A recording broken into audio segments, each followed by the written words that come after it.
This is the X Series quadcopter by MJXRC. Today we're going to be taking a look at everything that comes inside of the box here, and then we're going to be going outside and take it for a little test flight. It has a 720p camera.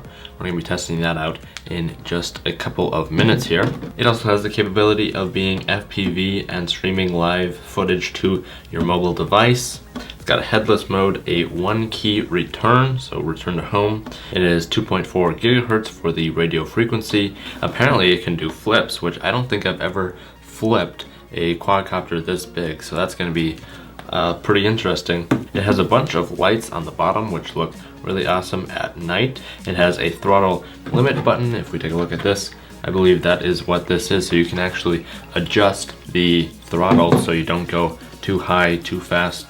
It has a left-right throttle control switch mode, which I'm not exactly sure what that means, but maybe you can switch the controls around if you want to. And it also has the 7.4 1200 milliamp hour Lipo battery. This is for ages 14 and up, so we're going to be seeing how difficult it is to fly. I think 14 and up is kind of the standard for drones of this size. Take a look at the top here. They actually include a Lipo bag, which I have never had a Lipo bag before. I believe what this is for is like when you charge your Lipo batteries, this just makes sure that nothing bad happens, I guess. So if the battery were to spontaneously combust and you had it in this Lipo bag here, then it would not cause too much damage. Alright, so this comes with two full sets of props here. I already have one on here. And it also comes with a full set of prop guards if you want to use these. These are very lightweight, as well as the props are also very lightweight. So this is the phone mount to attach to this remote controller right here. Let's see how this goes on. Alright, so this slides in and clicks on the little antenna part of the remote controller there, and then this pops in right there, and you can move that all around, and then it's adjustable to any size of mobile device, probably nothing larger than an iPhone Plus, something like that. Alright, so the remote controller here requires 3 AA batteries, and then the drone runs off of this battery, which there's actually 2 of these that come in the box, which is really great to see. We got some more goodies in this bag right here. Let's see. A bunch of things. So here's a plastic piece. Here's a 4 gigabyte micro SD card. Then we've got a micro SD to USB adapter. This is great for anything actually. There's also a bunch of super tiny screws in here. I think there's probably screws that go on here. Last thing in the box here is this thing, which this is a Lipo battery voltage tester. So I guess you plug it in and it'll give you the reading of the battery. That's awesome. So you actually can just test your batteries to know exactly where they're at with this little device right here. It looks, it's very simple. There's no actual shell. It's just the circuit board with a bunch of different inputs and a little screen right here. So we're gonna test that out and see if we can test the voltage of these batteries before we go out and fly. Alright, so I'm gonna try to put these props on now. They have letters on the bottom which correspond to letters that are printed on the arms of the drone. It's really nice here that the screwdriver that they give to you is magnetic, so you're not gonna lose this stuff.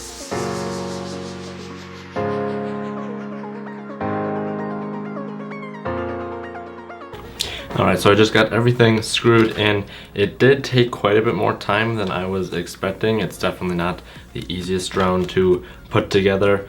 So I had to screw in the bottom leg pieces, and then I had to screw on the props, which is probably not the best way that I've seen to put the props on, but it's definitely very secure. These are not coming off anytime soon. The camera goes on under where the battery goes, which is nice. It does have the micro SD card slot on the bottom, which just pops in there, and then there's an antenna that actually has what that plastic mount was to connect it right there so it doesn't get in the way of anything. The camera actually needs power, which is what this thing is. So you plug this into the battery right there, and then this plugs into the back of the camera, and that's how that gets powered. I believe this does have an app, so I'm going to download the app and then we're gonna go outside and take this for a test flight.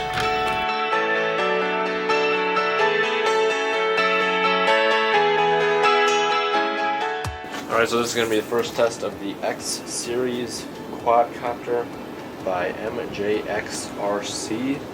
We've got the app pulled up right here. I just downloaded this from the App Store, and you can see this is a live look at it right now. It's pretty good quality, actually. I was surprised by how small the actual sensor is. It looks like it's going to be decent quality. This video is in 4K, what you're watching right now, so then when we switch over to the FPV footage, you'll be able to see that in full quality, if you know what I mean. I'm going to start recording, which I believe is this button. Okay, I just tapped it on the screen there, so hopefully it is recording. I don't actually have gimbal control, it's just a locked angle there. We're just going to start flying, I guess. And 3, 2, 1.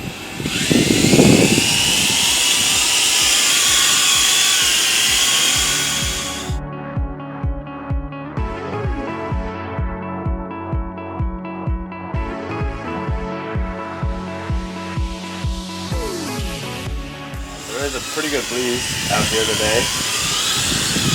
It's decently responsive.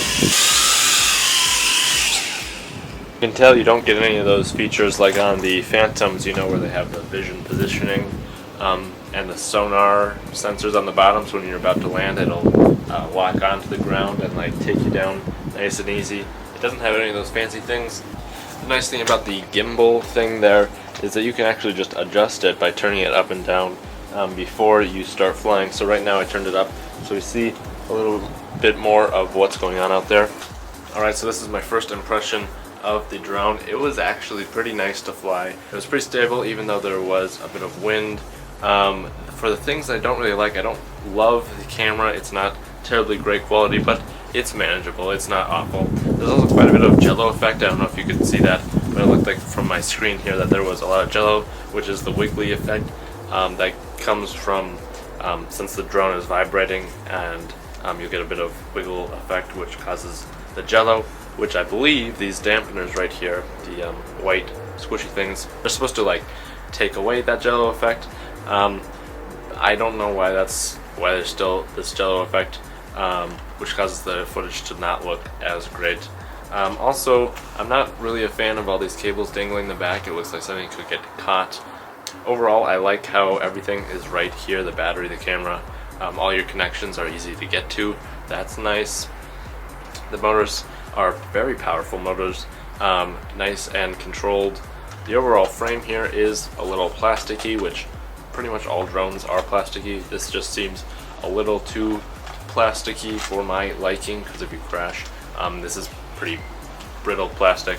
Also, if we take a look on the remote controller here, we got this nice screen right here which gives you some information on where the battery is at, and also like your speed, I think. I don't know what it is, like the amount of throttle. So it gives you some information right here. The design is a little plasticky again. There's no like foam, cushy stuff. It's all very hard, which makes it pretty durable. Spot right here to put a lanyard, which is awesome to see. I think most of these have that. Also, love this phone mount. It's fits my 6 Plus really awesome. I have not had any issues with latency. If you want to check it out, the link is below to Amazon if you want to pick this up. I'll be making a bunch of comparisons to this one and my other drones in the next couple of weeks here, so make sure to stay tuned for that. I think that's all I've got. Thank you for watching, and as always, don't forget to keep it pro.